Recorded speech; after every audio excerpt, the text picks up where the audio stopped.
लोग कहते हैं कि विश्वास पर्वतों को हिला सकता है, लेकिन हमें किस चीज़ में विश्वास रखना चाहिए? इस कहानी में इसी प्रश्न का उत्तर शानदार ढंग से दिया गया है। लैंचो एक किसान है जो परमात्मा यानी ईश्वर को पत्र लिखता है जब उसकी फसलें नष्ट हो जाती हैं। 100 पेसोस का प्रार्थना करता है। क्या लैंचो का पत्र परमात्मा यानी ईश्वर तक पहुंचता है? क्या परमात्मा उसे धन भेजता है? सोचो।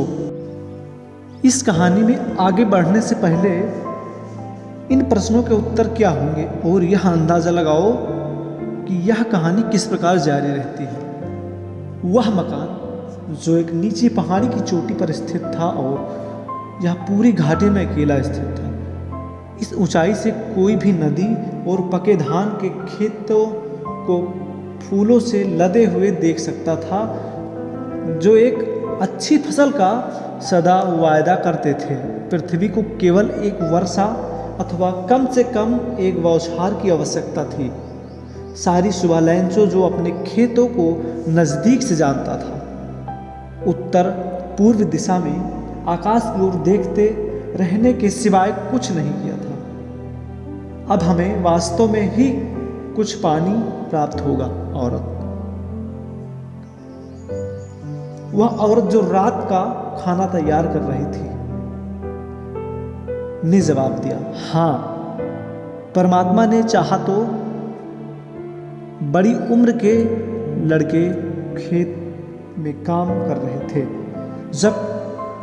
जबकि छोटे अपने घर के समीप खेल रहे थे। जब तक उस औरत ने उन सबको नहीं बुलाया, खाने के लिए आ जाओ।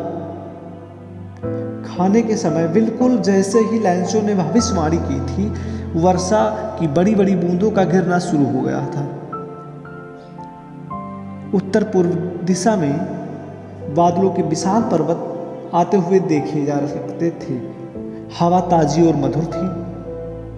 वह व्यक्ति अपने शरीर पर वर्षा के आनंद का अनुभव करने के लिए बाहर गया और जब वह वापस लौटा तो उसने एकदम कहा, ये आकाश से गिरती हुई पानी की बूंदें नहीं हैं, ये नए सिक्के हैं।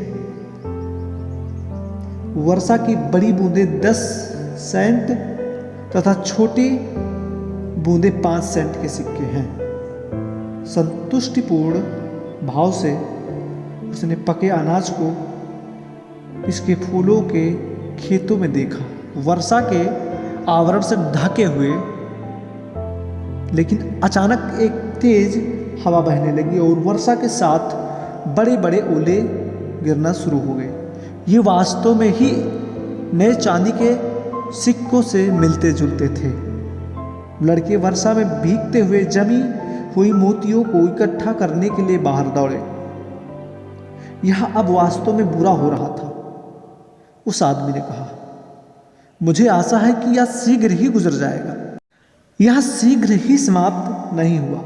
1 घंटे तक ओलों की वर्षा घर, बगीचे, पहाड़ी की तलहटी, अनाज के खेत तथा संपूर्ण घाटी में होती रही। खेत सफ़ेद हो गए जैसे वह नमक से ढका हुआ हो। पेड़ पर एक भी पत्ती नहीं बची।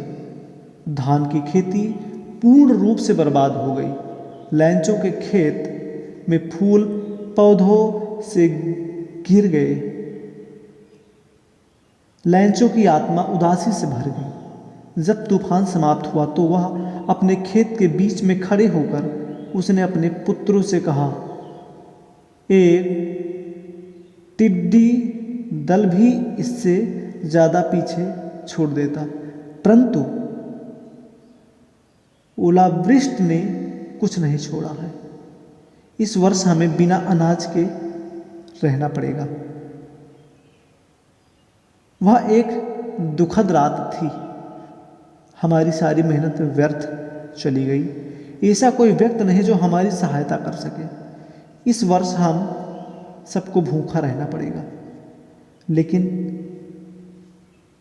उस घाटी के मध्य में, उस एकांत मकान में रहने वालों के सभी दिलों में केवल मात्र एक आशा थी, परमात्मा। से आशा।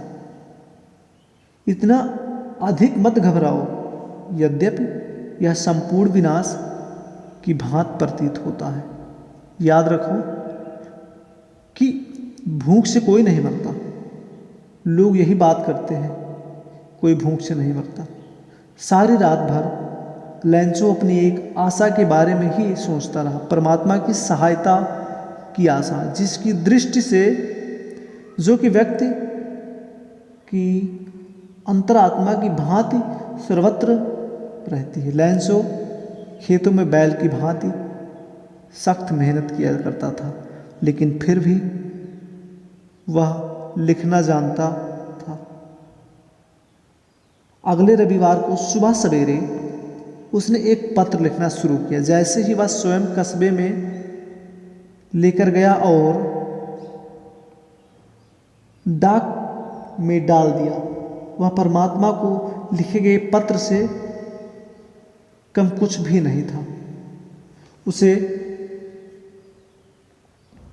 उसने लिखा, परमात्मा, यदि तुम मेरी सहायता नहीं करोगे तो मेरा परिवार और मैं इस वर्ष भूखे रहेंगे। मुझे अपने खेत को फिर से बोने के लिए तथा अगली फसल पकने तक जीवित रहने के लिए मुझे 100 पेसोस की ज़रूरत है, क्योंकि ओलावृष्टि ने उसने लिफाफे पर लिखा।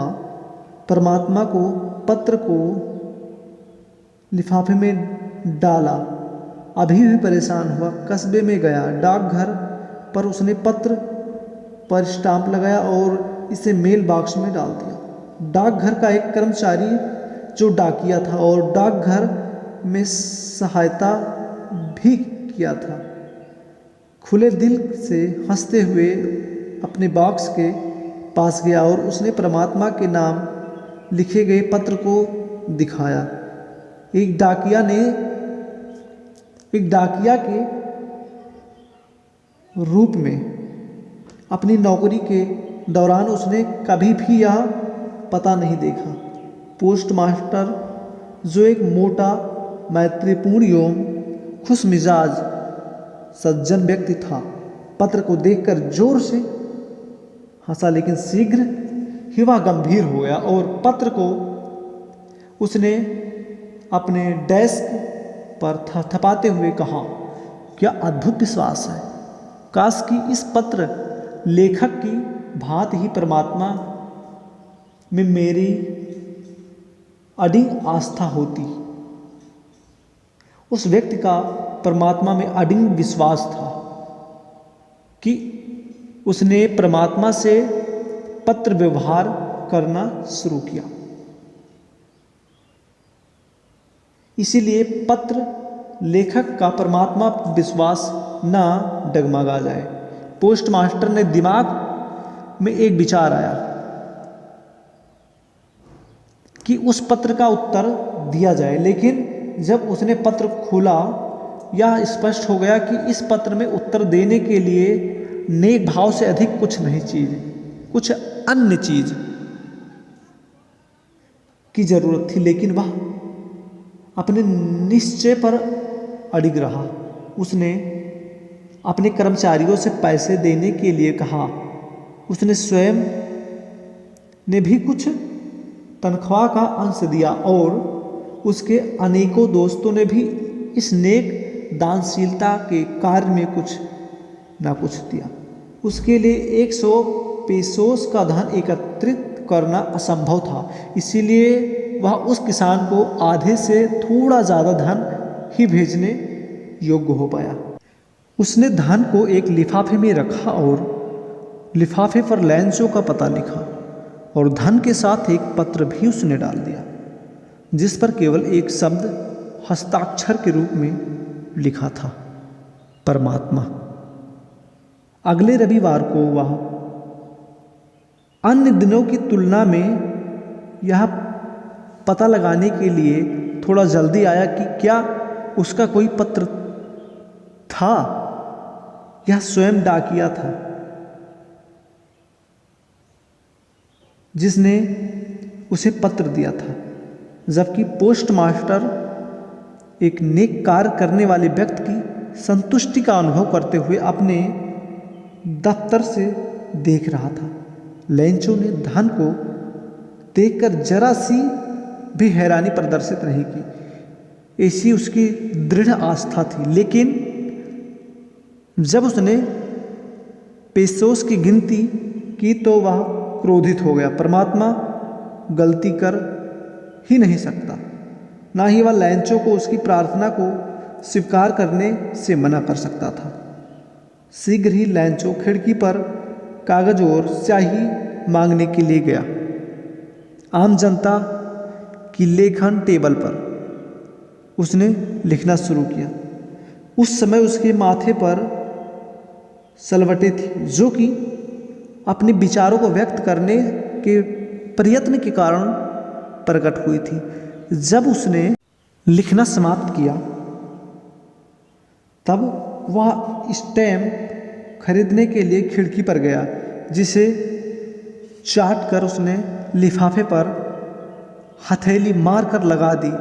जिस क्षण पत्र मेल बॉक्स में गिरा, पोस्टमास्टर इसे खोलने के लिए गया। पत्र में लिखा था, परमात्मा, वह धन जिसे मैंने आपसे मांगा था उससे केवल 70 पेसोस ही मेरे पास पहुंचा।